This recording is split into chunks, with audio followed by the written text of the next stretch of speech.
This video is brought to you by www.nintendorepairshop.com, and today we're going to walk our viewers through the process of, or actually the options for hooking up your original Nintendo NES system. We actually get a lot of questions here at our site from folks that purchase our systems wondering exactly how they can hook up their Nintendo to one of, their basically a newer model TV, such as a flat panel LCD TV like you see here. So we're going to walk you through those options today. For starters, the first option is making the connection between your system and TV with an old-fashioned RF switch. This is the item that originally came with the system, and it involves hooking up to your TV using the coaxial connection. We'll walk you through that process. The other option, which is actually the newer option, is to hook it up using audio-video cables, and obviously that would just plug into the audio-video inputs on your TV.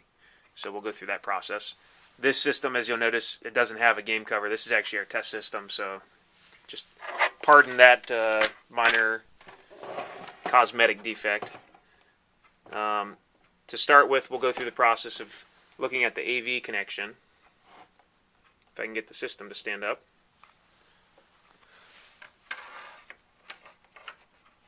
And to do the AV hookup, you'll notice that on either end of this AV cable that comes with all the systems we sell is a black connector and a red connector.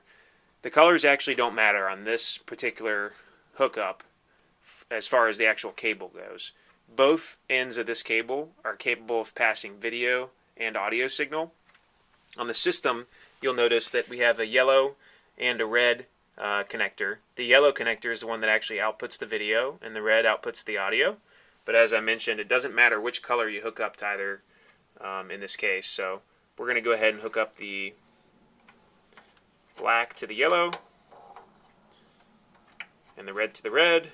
So black to video, and red to audio. And we'll go ahead and take care of the RF switch too for those of you that are hooking up that way before we go to the television to see how to hook it up there. So on the back side of your NES system, you'll notice that there is a, let's turn it around so you can see it right. You'll notice that there's a power connector here. There is a channel selector here where you can select channel 3 or channel 4. If your system's ever not working, you probably know by this point that's the first thing to check. Push it to channel 3 to make it simple on yourself. Most TVs, especially some of the older ones, auto program themselves to turn on to channel 3. And then the RF switch input, which is what we're interested in. Now our RF switch has that RF switch input plug, which fits nicely into that space. So we're going to go ahead and plug it in just like that. And then when we come back, we'll take a look at our television and exactly how we hook it up to the TV using either of those inputs. All right. Now that we're ready to hook these guys up to the TV, we're going to start with our RF switch. And for this one, I'm not going to actually screw it in. I'm just going to show you. We're going to go to the back of our modern flat panel LCD TV, and I'll just zoom in so you can see that what we're most interested in here is this input here that says TV. That is actually a coaxial connection.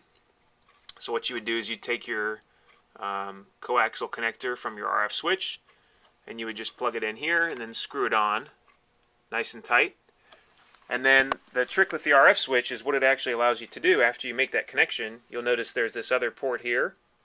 So if you actually had a cable hooked up to your TV and you wanted to be able to switch back and forth between your Nintendo system and cable, you'd plug your cable line right into this, and then that would actually allow you to see cable when your Nintendo is not on, and when you turn your Nintendo system on, it would switch back, assuming you're on channel 3, if you selected 3 on the back, it would switch back automatically to your Nintendo system. So that's one method of hooking up. The other method is to use, again, your AV cables, the red and black AV cables that we talked about earlier. Again, even though there's, a red and black coloring on this, which red typically stands for audio. Black doesn't really stand for anything in audio-video land. In this case, we've already mentioned that it doesn't matter which way you hook up the cables. You just have to remember which one represents your video connection and which one represents your audio connection. In this case, the video is on the right-hand side of the NES, looking at it from the right. This is front to back. So in this case, we hooked up our black line to the video and our red line to the audio. So we're going to go ahead and take our audio-video lines and come to the back of the TV. And hopefully you can make out the fact that that input here is for audio in, and here we have a video in input. Now every TV is going to look a little different, but almost universally a TV is going to have a simple composite video audio in and video in. And in this case, we're just going to go ahead and hook up our red line to the audio in. The NES produces sound in mono, not stereo, so we only have one audio in. That's a system issue. Has nothing to do with your cable. It's just an older system that only produces sound in mono. So we'll take the red and plug it into either the red or white audio input, and then the black will go into the yellow video input. And if you've done that properly and figured out your configuration on your own TV, you should now be able to hook up your original Nintendo system via either your AV cables or RF switch. Hopefully you found this video helpful, and please visit our site www.nintendorepairshop.com for all of your Nintendo repair needs as well as your Nintendo accessories. We sell both the items you've seen here today, and we'd be happy to answer any questions you have as well via our phone line or our email address. Again, thanks for viewing, and as always, happy gaming.